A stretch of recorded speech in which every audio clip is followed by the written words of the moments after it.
पहुंचे, तब तक आप इस गाने का आनंद लीजिए।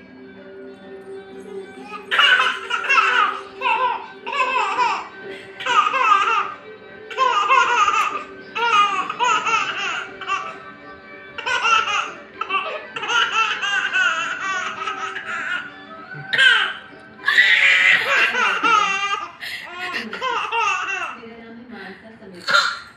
जितने भी इंडियंस यहाँ मौजूद हैं और चाय में इंटरेस्ट रखने वाले अमेरिकन का मैं स्वागत करती हूँ। मेरा मकसद आप लोगों को आपकी चाय के लास्ट मेरे स्पीच की बात खत्म हो जाएगी। चाय से मेरा रिश्ता बहुत पुराना और गहरा है। जब मैं छोटी थी और मुझे या बुखार जैसी प्रॉब्लम्स होती थी, तो मैं दूसरों की तरह दवा नहीं लेती, बल्कि मेरे दादाजी मेरे लिए चाय बनाते। वो एक आयुर्वेदिक डॉक्टर थे। मुझे अमेरिका में सिर्फ 1 साल हुआ है। आमतौर पर यही मानते हैं कि अमेरिका दुनिया की सबसे डेवलप्ड कंट्री है, पर इस